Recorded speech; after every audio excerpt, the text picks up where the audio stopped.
Welcome back to River's Edge Chev. I'm Astria, and today I am doing a video about saving dahlia seeds, some little tips and tricks.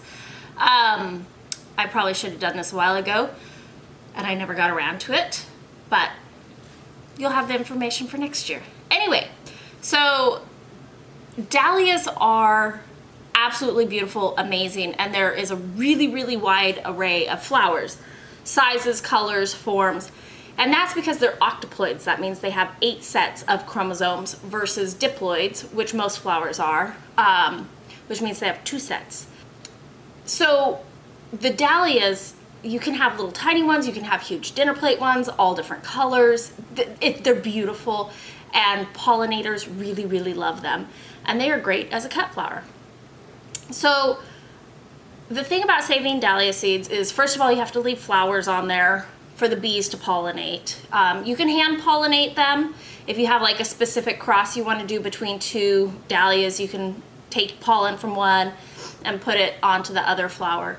But the easiest way is just to let the bees do it. So then you can either let the seed pods form up, and here, I'm gonna show you this. I have a mangy looking arrangement here. But so what you'll end up with is this green little pointed seed pod. And this is an immature seed pod. And you can leave that on the plant until they mature and they get dry and papery, like this here, or even this one here. This is an old flower head that I didn't take off. And then I have another jar of seed heads here. So you can see that there is an array of different versions, but these are all dry and crunchy. And that can happen if you just leave them on the plant, and then once they're dry, you just pick them and separate out your seeds from the old petals. But what I found was that when I was leaving them on the plants out there in the garden, we were getting a little bit of moisture and then a nice warm day. And so by the time the seeds were actually mature in the seed pod, I would take them off, and I found that the seeds were germinating. So I started doing a little bit of research into alternative ways of saving the seeds from the dahlias. The other thing is that you might want to use this is if it's going to frost. If your plant gets frosted, it's going to die and your seeds won't mature anymore. The other thing is I had birds start going after my seed pods. They were trying to get the seeds out to eat them. So what I started doing was cutting them just like flowers when they were nice and green, but the seed pods had formed up like this green one here, and putting them in water just like you would with a flower arrangement, and then letting them dry and finish their maturing. And so they'll go from this to a nice dry seed pod in about 2 weeks. And I have done quite a few different bouquets, shall we call them, of seed pods like this. Now, these are the last 2 of them, and this one is separate because these flowers, it's a dahlia that we got several years ago, and it's a pink and yellow one, and I don't know what it's called. I call it frosting. It reminds me of store-bought frosting. Like you get a sheet cake, birthday cake, and the pink and the yellow color was like the same color that they use for those. And then this is just a mix of all different dahlia seeds, or all different flower heads. Now, one thing I would say is make your stems nice and long when you cut them. The ones that are shorter down here, they tend to mold. Now I have a few, and let's see. Hopefully this will show up on camera. Now here in a second, I'm gonna show the camera down. But what I found is that they tended to develop a little bit of mold. And the water is quite a bit down. I didn't have it completely full up to the top. But I think just getting them up out of the water, a little bit more airflow, whatever it is, makes a much better maturity, less likely to mold. So what I will show you here in a second. So now a couple things about dahlias. One is that they have what are referred to as good seed parents not so good seed parents. The good seed parents means they produce a lot of seed, and the bad ones, for whatever reason, they don't produce as much seed. And I know that the bees were all over these. The pollinators were just, I mean, you'd hear them humming before you could even see them. So I know that they got pollinated quite a bit. And we have one variety that we started calling Happy. And I would find no seeds in some of them, a few seeds, quite a few seeds. It was quite a range. So be sure to leave a couple flowers on your plants to turn into seed pods. Don't deadhead them all, and don't pick them all for flowers if you want to save those seeds. Because you might find that there aren't very many seeds in there. And then also the seeds, the actual individual seeds, you get about 20 to 80% germination rate out of those seeds for dahlias. And also each one will be different and unique from the other seeds in that pod. They'll produce a completely unique plant. And so you might end up with a little bit more variety instead of saying, oh, I'll just keep one plant out of that seed or out of that seed pod. They're more like siblings rather than twins, identical twins. So you'll have some variations in there that might be interesting. And for most people, they think that dahlias are tubers, and that is true because when you grow these out after the first year, at the end of the year, if your climate is warm enough, you can leave them in the ground and they'll come back the next year. If your climate is cold, you want to dig them and store them in a non-frosty area where they won't freeze.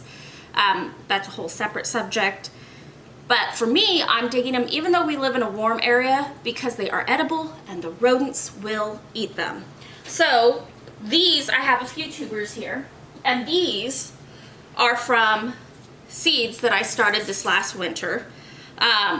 And I planted these out so I started them in the winter, transplanted them into 4-inch pots and then up to gallon-sized pots. And I planted them out in the garden in May, and then June 1st we had a frost that killed the tops back to the ground, but they regrew really well. And I think that because they'd been frosted, they shot up a lot more shoots than they normally would, because normally you just have like this one main one that will branch out.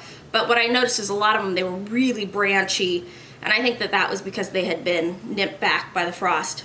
But at the end of the first year, you can dig up your dahlias to store, and you will have nice little clumps of tubers.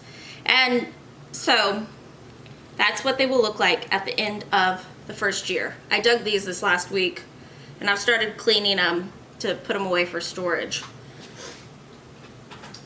So I'm gonna put a towel down. Now it's nice to use either a white towel or like even a white piece of paper. Okay, it's the next day. My battery died last night, but luckily it caught like 90% of my ramblings about dahlias. So I was at the point where I was just gonna tear apart a couple of these seed heads to show you the different seeds, the structures, and kind of what to expect and what to look for, so that you know what a mature dahlia seed looks like versus an immature, because you'll get quite a few that are kind of immature. You can just, anyway, I'll show you what good ones and ones that won't germinate look like. So here's 3 different seed heads. This is from the plant I call Frosting, and then these 2 are just random ones from a mix of different dahlias. And this center one you can see has opened up completely, and the seeds are already starting to fall out. That's what these little black guys are. And you're looking for nice, some of them are a little bit more on the gray side. I know we have a orange colored dahlia that produces more of a lighter seed. And what you're looking for is a seed that when it's dry, when you kind of take each end and bend it just gently between your 2 fingers, it doesn't bend. If they bend, it means that they're not a mature seed. So I'm gonna pull apart this center one real quick.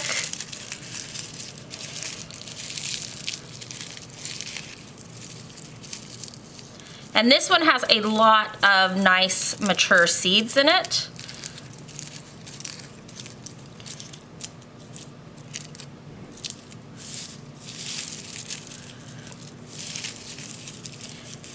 And if you kind of roll these dry petals and seeds between your fingers gently, you don't want to break your seeds up, the petals will come loose.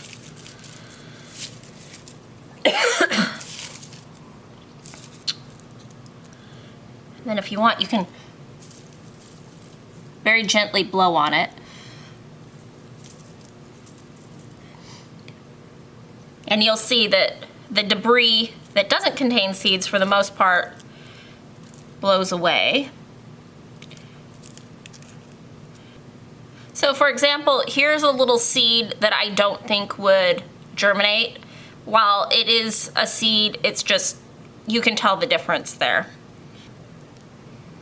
Okay, there you go. The first seed head is pulled apart, and that, I would say, is actually a really good seed producer. There's plenty of nice mature black seeds that have. So this is the dahlia I call frosting, and I have a little jar of these seeds started. I'm gonna have to label this again. I used one of those like wax removable pencils to write on the jar, and I can see barely enough.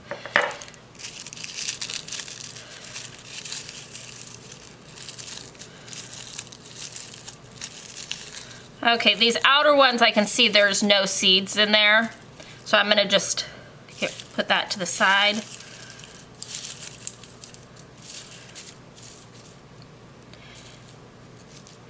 Now here's a good example of a seed that I don't think is worth keeping. It's quite small and thin, and also compared to the other seeds, like you'll find that every seed pod produces, or every plant produces kind of a different seed, but this is a nice good mature seed, and then this one over here I don't think will produce anything. I am going to throw it in the jar because when I start my dahlia seeds, I start them on damp paper towels, and so if it's not a good seed, it will just go by the wayside and not germinate, but I won't be out, you know, any potting soil or effort really. So, okay, there we go. So this is our little handful.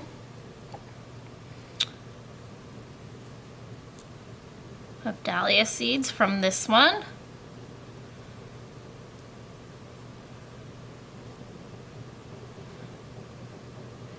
So I'll add it to my jar of other ones from that plant. One thing is that the different sized flowers I've noticed have different sized seeds. So your big, huge dinner plate style dahlia flowers will have a bigger seed. This came from obviously one that has a slightly smaller flower, or a medium-sized flower. So do keep that in mind too when you start pulling apart your seed heads, is if the seeds don't seem as big as maybe something you've seen somewhere else, it's okay. It might just be that's the size of seed that that particular plant produces. Thank you for watching. I know that this has probably been a lot of rambling on about dahlias. I enjoy seed saving, I enjoy plants, and dahlias have just kind of caught my imagination. I think that they're incredible plants, and hopefully, if you aren't already a dahlia enthusiast, you give it a try, and you will catch the dahlia bug too, because they are really wonderful.